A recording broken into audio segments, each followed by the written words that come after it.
Welcome to Moments with Marianne. This is your host, Marianne Pastana.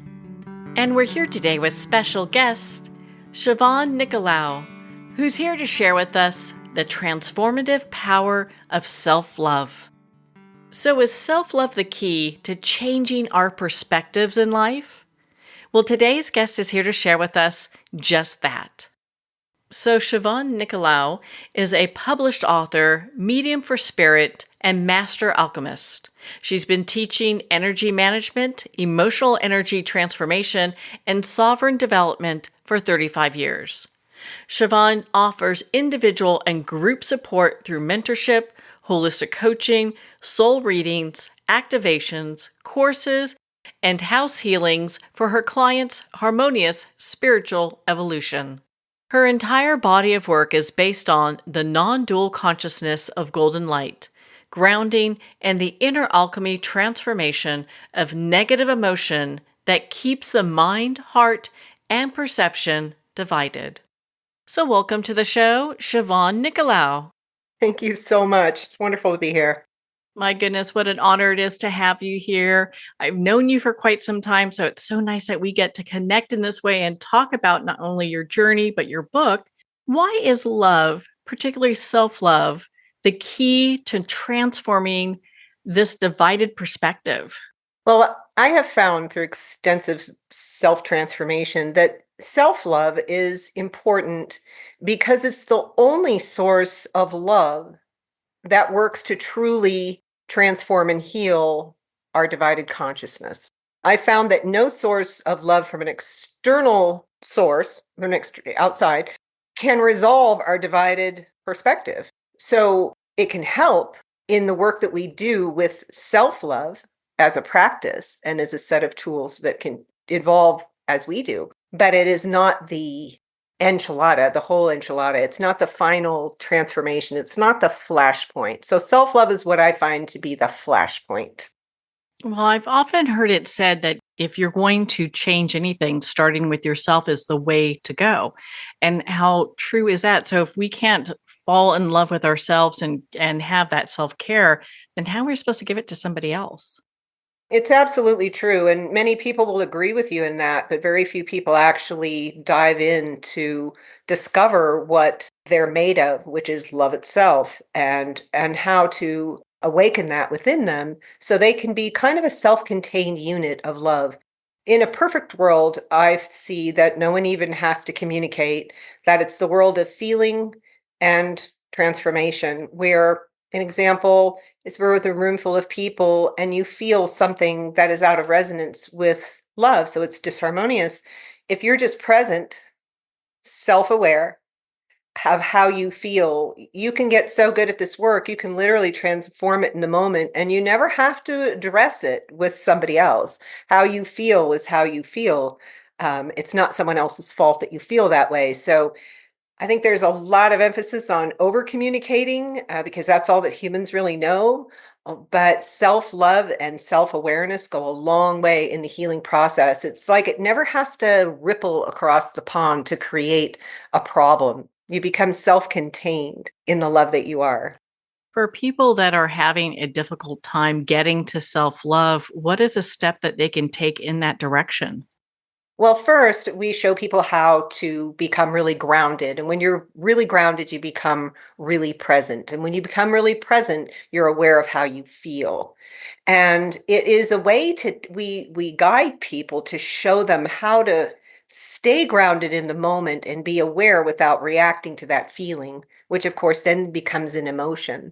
So we show them how to manage their energy in and out of meditation so it becomes a state that you remain in more often. There's a whole process we take people through. Well, it's exciting to hear because I know a lot of times people are looking for that guidance that will help move them through these type of things because it's easy to tell somebody, oh, find your self-love when maybe they've never experienced that before. Well, most people haven't. Self-love is a trend I find in this industry a lot. So people equate it to mean different things. It's really important that you learn how to take care of yourself and nurture yourself. But we're not talking about going out and getting a manicure and a pedicure. We're talking about learning through the tools that we provide and have for many years a way to activate the consciousness of love within the whole of who you are, not just understand it as a concept, but literally awaken that vibrational frequency within the denser bodies, i.e., the emotional and physical bodies.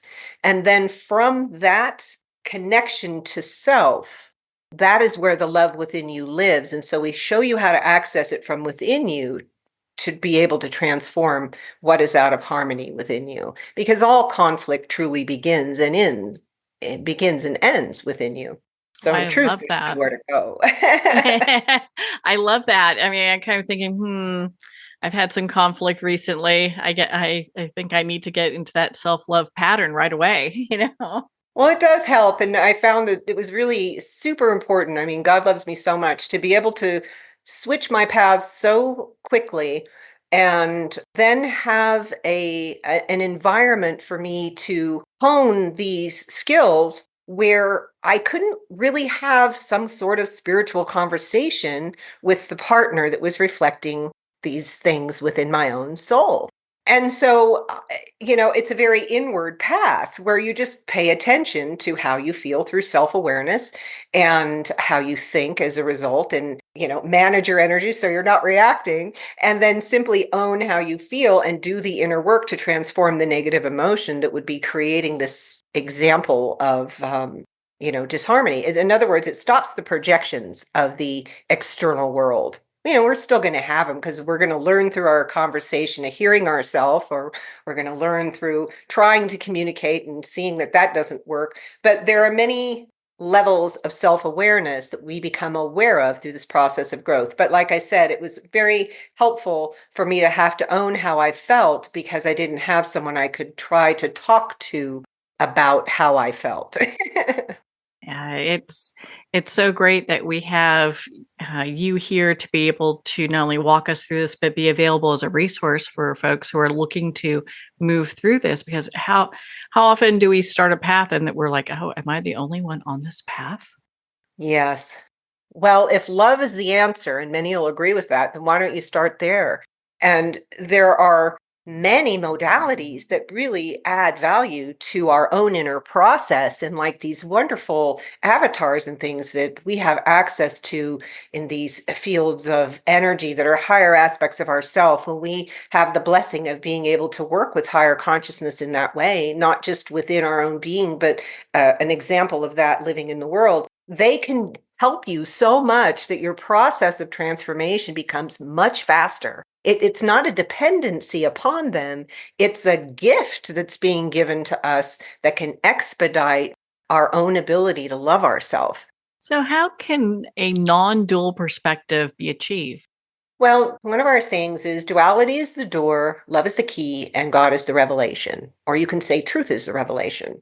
And so when we come into this world and we have this divided perspective, we're taught these things about separation.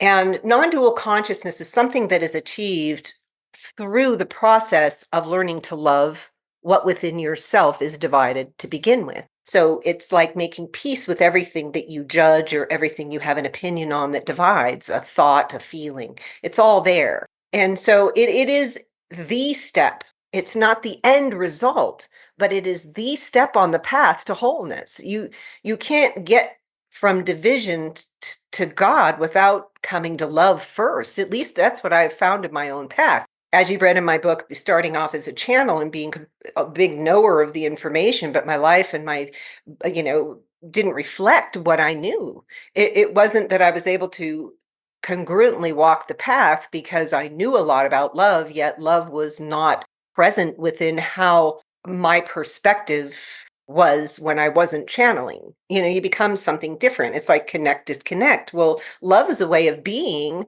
and you can cultivate that way of being through activating the vibration of love within you and then working your reality from the inside out.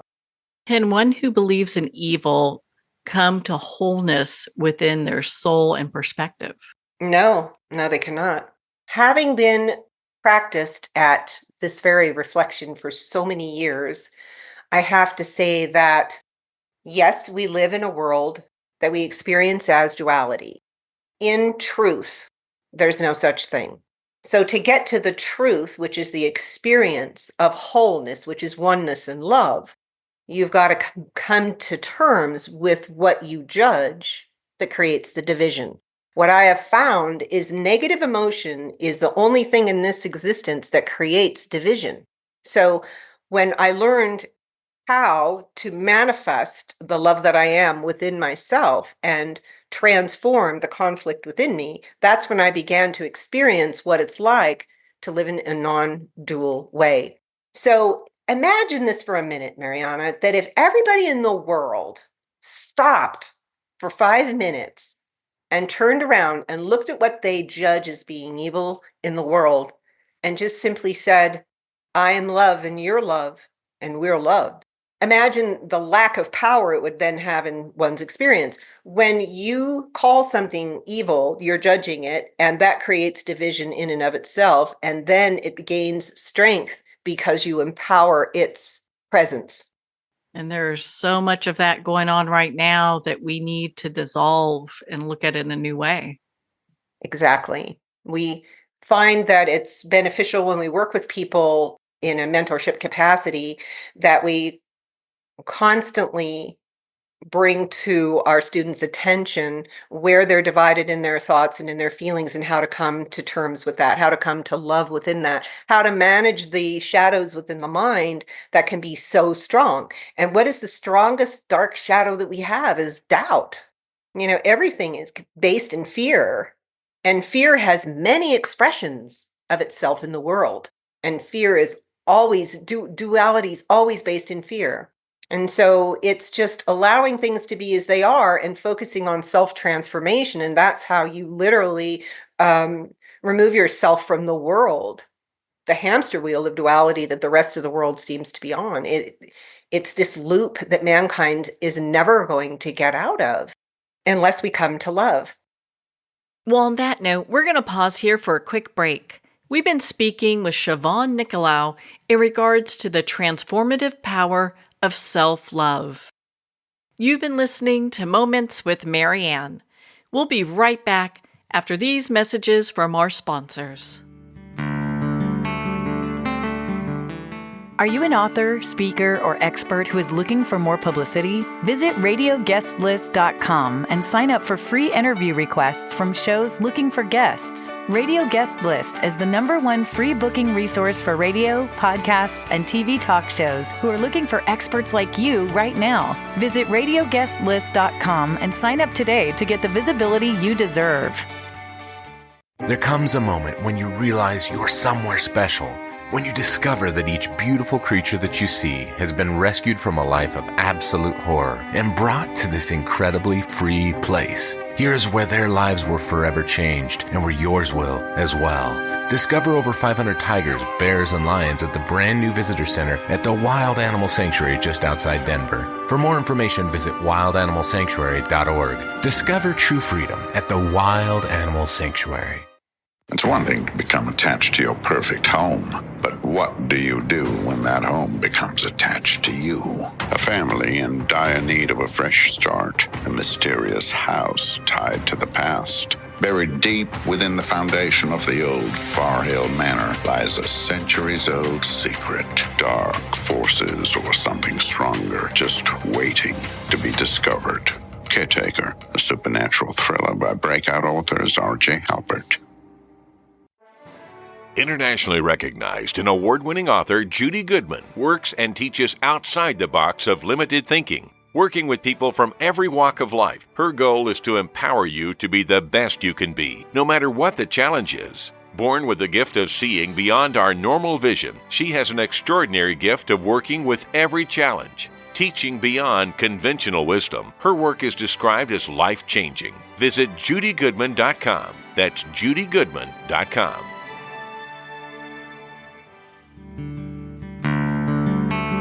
I'd like to thank Jason Eastwood at Guitarfulness for sharing his inspiring music and talent with us. His music is known worldwide for cultivating atmospheres of harmony, inner peace, and clarity. Visit Jason's website at guitarfulness.com. Join his newsletter, be part of his community, and download his music. Welcome back to Moments with Marianne. We're here today with special guest, Siobhan Nicolaou, who's sharing with us the transformative power of self-love. So how does your book and your transformation demonstrate the power of love and self-love as a solution to every reflection, no matter how egregious? Well, let's put it this way. Within my soul journey, which has been pretty rich and pretty interesting to have been brought to my attention in my earliest years of this work, I have to say that there has not been one thing within my soul history that has not eventually come to love. It is so afraid that it's not worthy of love, these parts we call darkness or evil, that it will stay away and be defiant. It will reveal over time to you a different face of itself. And the initial face might be so glaringly dark as it shows itself that we might want to run from it. But that's how it keeps you in the game of duality. So darkness can only keep you in the game of duality if you judge it or run from it, if you're afraid of it. So negative emotion is what that consciousness, we call it a consciousness, feeds off of. And so when you just turn yourself to love and let that reflection be what it is and be willing to face it, then you can overcome anything. But if you face yourself with judgment, how far is that going to get you? Your book titled The Absence of Evil, I found to be such a profound read. Can you share with our listeners why you named your book that? Why you chose that title? Well, the subtitle helps it make more sense. It's Love's Reclamation of the Soul. So the absence of evil. That title came to me at the end. I'm writing my second book and they say, what's the title? I'm like, I don't know yet. It just evolves with the evolution of the book and my connection to what I'm being asked to put it out there as. It's really important if we are to learn to come to the non-dual perspective that we view evil in a different light, that we see it as fear. And the only reason it's afraid is because it's separate from the love that it doesn't know that it is. And let's just say there's some pretty tenacious levels of that, which we call evil, that will show you all kinds of things just to try to get you to reinforce its own self-loathing and unworthiness. But we have to be the presence of love so consistently and so strongly that it has one of two choices. It can either transform itself to become the love that it is, which means you got to be that love without it paying much attention to it. Don't let it distract you until it softens enough to accept itself for what it is in truth. Or it's just going to hop off and go bug somebody who's going to, it's a consciousness that people experience in their lives based upon what is healed or not within them, about the beliefs that were created from their very early childhood experience, from the time they're conceived till the time they're 8, and the way they felt about things that were said, not what was said, the way they felt about what happened, not what happened, and so on. So if we're put the fear of God into us or the fear of the devil into us when we're a child, it's likely that we're going to grow up having this really divided perspective instead of a higher level of perspective. And let's face it, as Einstein said, and I love this line so much, you cannot solve a problem with the same consciousness that created it. So if you don't utilize the power of love that is within you to transform where that division is within your soul, then you're always going to be perpetuating duality out into the world. How did you come to see the integration of emotions as a key to transcending duality? Honestly, by doing the inner work. I was kind of defiant when I got these tools because I was such a white lighter, so to speak, and it's really hard to start there. For me, it was. I was given a whole different set of tools. And what I heard made sense to me, but I couldn't make sense with the mind. I felt it in my gut as being really true to the point that I couldn't ignore it. I couldn't just say, well, thank you very much. That's really your thing. What I heard, I couldn't make sense of with the mind, yet I felt it so deeply and I knew it to be truth on that deep level that I could not ignore it. And so when I started to change and defiantly said, okay, great. Well, if this is true, then I want to find out if it's actually true for me. Because I'm a real big skeptic in this type of work. There's a lot of stuff out there, and nothing is true to me unless I prove it to myself. And the only way you can do that is have an experience that you can't deny with the tools that you're given. And I just did it and started having things open up right away in terms of my process. And my being had a way for me to learn that was incremental, which was much faster rather than trying to get to the end result just by knowing it and trying to force yourself to get there. So there's analogies we use with our students about that make their process easier. So I literally did the work to find out if it was true for me. Everything that I know about this work comes from my experience with it. And as I evolve, so do my tools, and so does the consciousness within me that I'm able to convey, and it stays up with the consciousness of the time. What is important right now is different than what was important 10 years ago. Is different than what was important 1,000 years ago. Is different than what is important 10,000 years ago. There are new ways because consciousness is at a level it's really not been at in the way that it is now. We have to keep up in step with all of that. Can you share with us how becoming aware of your own light transformed your life? Oh yeah, talk about humility. Well, without love in my life, you don't even know that love is really possible. You're told what love is, so love is an idea or it's an action or something like that. It's displayed in a gift, but it's not really felt in the gift that's received. It's, what we're taught love is isn't really love. And when I started to awaken the consciousness of love, unconditional love, people call it the Christed consciousness, whatever, within my physical and emotional body, I started to reawaken levels of myself that I had no idea were there. And what it does, love, is it brings everything to the surface and not all at once. So that's a good thing. That is waiting for love to be there so it can be whole. It's like a child in you that is crying out for love because it's never gotten the love. Because there hasn't really been love given. It's been anything but love. So when these wounded parts of my being were experiencing the consciousness of love within my emotional and physical body, they started to come to the surface for that one purpose and one purpose only, and that is to be loved and transformed. And so as I began to do that, as I brought the golden light into the lower, aspects of my body, channeling is really from the solar plexus out. White light cannot live within the form in that way. It's almost as if, and I write about this in my second book, that the golden light is a carrier oil for the source that gives even love life. It's a higher level of consciousness, and it's simply a dimensional difference. When I started to feel as though I was worthy of love because I had been so out of touch with myself before, it just kind of melts your whole being. It just melts you. You can feel the wholeness in the reclamation of the part of you that has been sitting in the darkness waiting for love forever. And so it just kept bringing more of my gifts to the surface because what you're holding yourself apart from is a part of you. It's absolutely impossible to separate you from yourself. So if you push away the darkness and call it evil, then you're pushing away a part of yourself. But when I found using the consciousness of love within me to transform what I was judging before as being darkness, then it was reclaiming the light of my soul, which is divided, until you reclaim enough of it that you experience the life-giving source within the soul. So you are a spirit, but the spirit is experienced as separate from you until you become that spirit itself. And the way that I have found to do that is through the vehicle of self-love.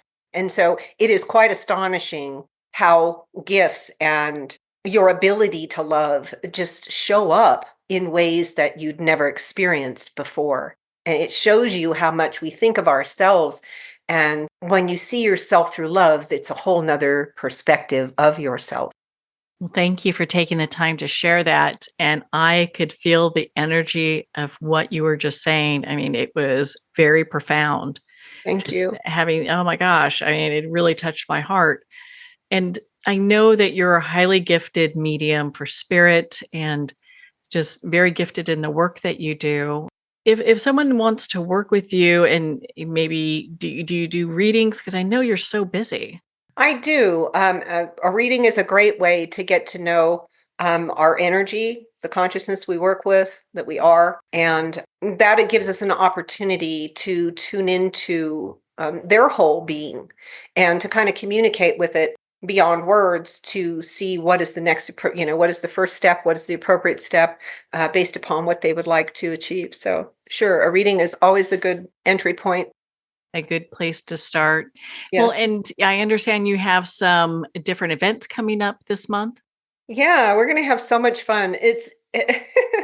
I'm giving energy sessions and activations and also soul readings in person at Pinnacle Wellness Healing Center in Reno, Nevada. It's a real fun venue. It's really, really beautiful. I'm teaching an intuitive development intensive for 2 days on the 19th and 20th. And these are all ways that we can help you get out of your way enough to have a different experience of yourself and activate you enough to get you moving in a direction of self-love and, self-empowerment, which is ideally what it's about. What a great way to not only end this year, but really reclaim the love that we've been waiting to have for ourselves. Yes. Where can our listeners connect with you and be part of your community and learn more about how to get in touch with you and sign up for your workshops or appointments with you?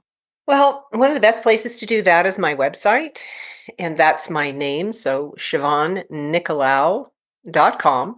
Everything is typically on the homepage, and you can just click a link. You can email me at sovereignmastery@gmail.com, and I'll be happy to send you the information of specific things you'd like to know, along with the links through your email. So we're happy to do that. If you would like to call us, we're available at any time. And 650-380-3016 is a great number to reach us. Well, Siobhan, thank you so much for taking the time to be on the show with us here today. Thank you. Well, thank you, Siobhan. It's been such an honor to spend this time with you and to talk about the transformative power of self-love. Make sure to visit Siobhan's website at SiobhanNicolaou.com. There you can learn more about her books, her upcoming events, and how you can change your perspective towards self-love. Well, we're at the end of our time today. I'd like to thank everyone for tuning in. You've been listening to Moments with Marianne, where we make every moment count.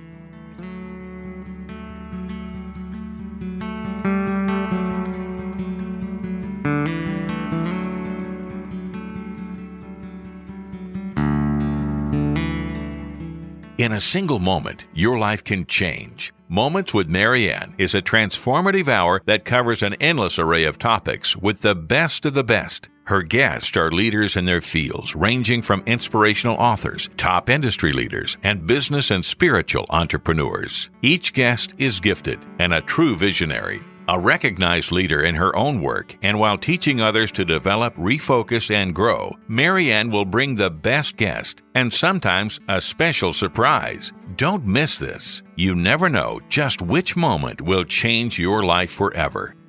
Make sure to tune in and visit momentswithmarianne.com for more information.